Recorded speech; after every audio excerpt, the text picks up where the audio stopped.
What is your interest rate and what are your closing costs? I mean, those are the top two questions first-time homebuyers know to ask when interviewing lenders.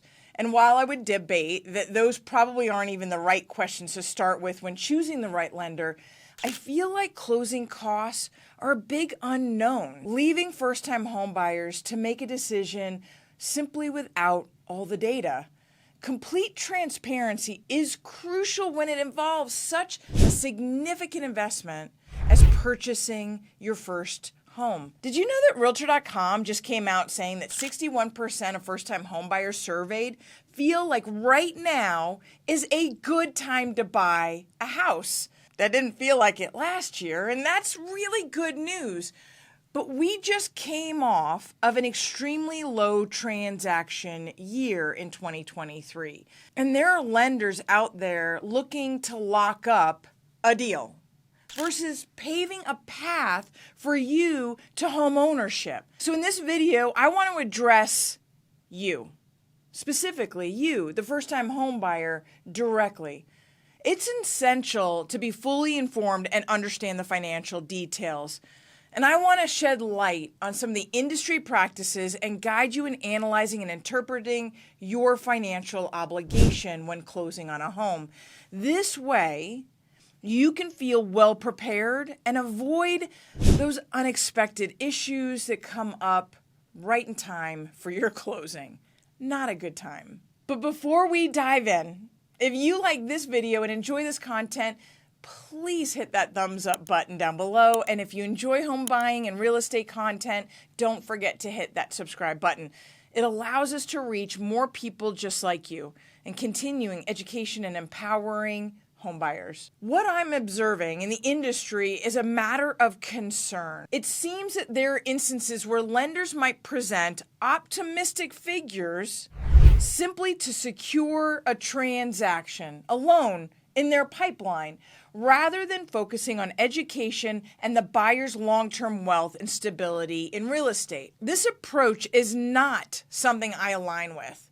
My commitment is to absolute transparency and accuracy in financial representation to help you fully understand and own your numbers. I'd like to explain the loan fee worksheet for you. This important document outlines all of the financial details you're going to encounter during the purchase of a home, which then translates into a loan estimate once you go under contract. Understanding this worksheet is crucial for making informed decisions about your future home and financial security. So let's dive into understanding lender-specific fees versus those categorized as other. It's essential to pay attention to the other fees, not because you necessarily can negotiate them, but to ensure that they are accurate for a realistic estimate for your cash to close. These fees in the other bucket do not vary based on the lender you select. To illustrate this, let's consider a recent client that I was working with. We offered them a competitive rate, favorable terms, and a quick closing process. She compared our fee worksheet with the competitors, which displayed property tax figures from 2019. That's not okay. An unrealistically low insurance cost for a $600,000 property. Now, it's important to remember that lenders like me don't influence external costs like property taxes or insurance premiums, but lenders are responsible for accurately representing these on the fee worksheet. Inaccuracies can lead to significant changes at closing, something I believe every buyer should be aware of and prepared for. Now, in that situation, that buyer went with that other lender because she liked their fees better. While I understand the underlying reasoning for her decision, ultimately, she is going to be shocked by the same closing costs I displayed from the very beginning. Ultimately, my personal goal is for you to be fully informed and avoid any of those surprises during this crucial process. All right, so let's dig in to the specific numbers for just a bit, starting with the top line, the lender fees, not the other, right? So these are the fees that a lender actually does have complete control over. They are the top detail lines under origination charges. It's typically 2 to 3 line items where you should focus all of your attention. It could be an origination fee, possibly a discount fee, an underwriting fee. Now, these are the fees that the lender is charging you specifically for their services. And then the underwriting fee could even be further broken down into multiple line items like application fee or processing fee, an underwriting fee, a lender fee, a broker fee. All of those mean the same thing. Ultimately, they're summed up together to that line item called underwriting fee. Discount fee applies if you choose to buy the interest rate down further than the market rate. So you might know that a market rate is 6.99 as an example, and you want to buy that rate down to 6.5. There's going to be costs under the discount fee. The origination fee might be a cost specifically based on a loan program that you choose. Now, I've seen some incredibly wonky closing cost numbers come across my desk.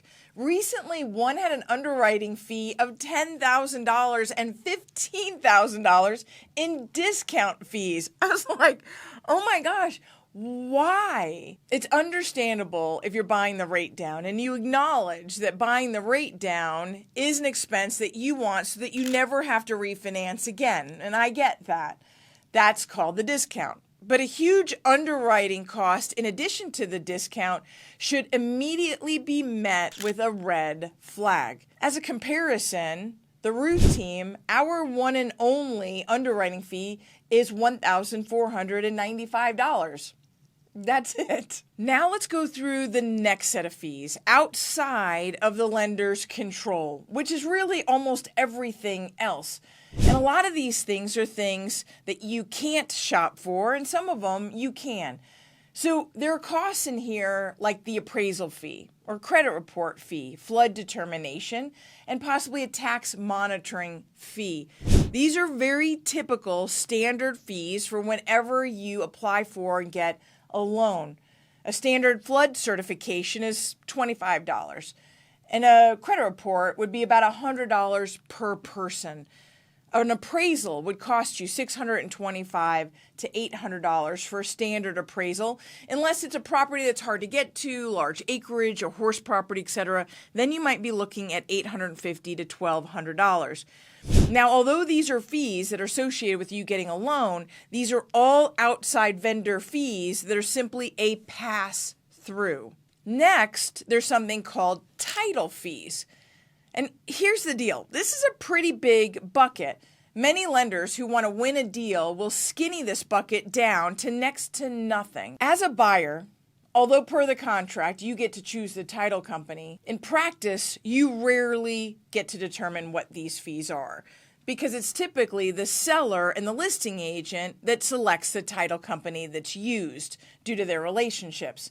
And honestly, most title companies are extremely close in their fees. Title companies are very highly regulated. Bottom line, those fees are outside of anything that you can adjust. So for us, we simply try to be extremely transparent and show every fee that a title company could possibly charge. Now, this is where things could get a little dicey, because a lender can plug in some random fees from a title company that's online that nobody uses, and they could show those fees coming down very low. And then it becomes a big surprise when the actual title fees are plugged in, and those fees could be hundreds if not thousands of dollars higher than when it was originally provided. I mean, that's shady to me anyway. It should be shady to you.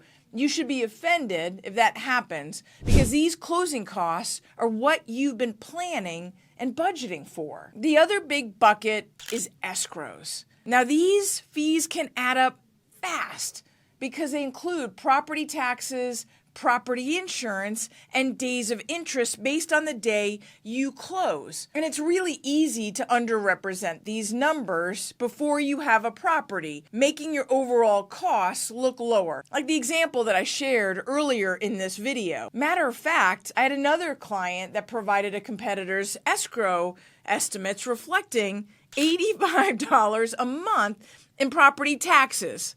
Wait, what? This isn't the case in 2024. No one, not your lender, not your realtor, not your appraiser, can tell you what the property taxes will be except for the county. The county that you're purchasing in provides the title company with the amount of the property taxes based on the value of that home. And we all know the taxes just went up with the extreme increase in home values. Here in Colorado, our property taxes just went up 34%. It's crucial for lenders to provide the most accurate numbers possible to avoid any surprises and payment shock for their buyer. On my team, we prioritize updating the tax information and adjusting the fees to ensure transparency. So now let's talk about homeowners insurance. As a buyer, you have the freedom to choose your insurance provider. Now, I can offer you some recommendations based on some referral partners I have, but ultimately, it's your choice and your partnership. However, it's important for you to have realistic expectations of what that insurance premium could be. Especially when you're just shopping for a home, you don't have an exact address that you could give your insurance agent to quote it for you. And that comes into effect, especially in states like Colorado, where our insurance premiums are higher. Having your lender quote a monthly insurance rate of something like $85 to $120 a month for a $700,000 house may not be reflective of the actual costs, and it will affect the monthly payment that you're expecting to get to the closing table with. Additionally, when you buy a home, you as the buyer need to pay for the first full year of homeowners insurance up front at the closing table.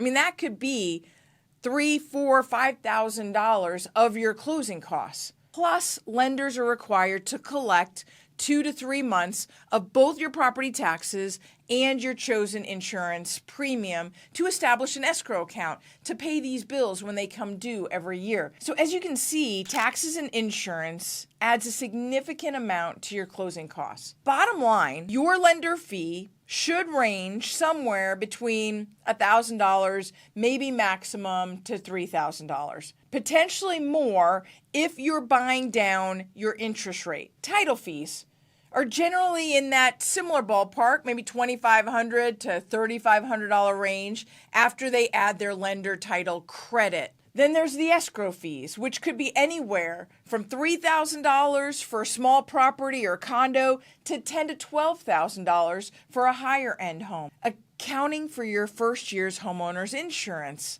plus those 2 months of escrows for taxes and insurance. So in total, you might be looking at closing costs ranging anywhere from $7,000 to $16,000, depending on the price of the home and the amount of your loan. I mean, I get really fired up about this and passionate about this topic because our industry is outstanding, and I deeply cherish what we do. Assisting clients in achieving home ownership, a key step in building multi-generational wealth, is something I find incredibly rewarding. To all potential buyers, I urge you to take charge and own your financial details. Approach attractively low closing costs with a healthy dose of skepticism. And remember, if something seems too good to be true, it often is. Well, I hope this video has been informative and valuable to you. I'm always here to help review your numbers or start you on your journey to homeownership. Looking forward to our next time together.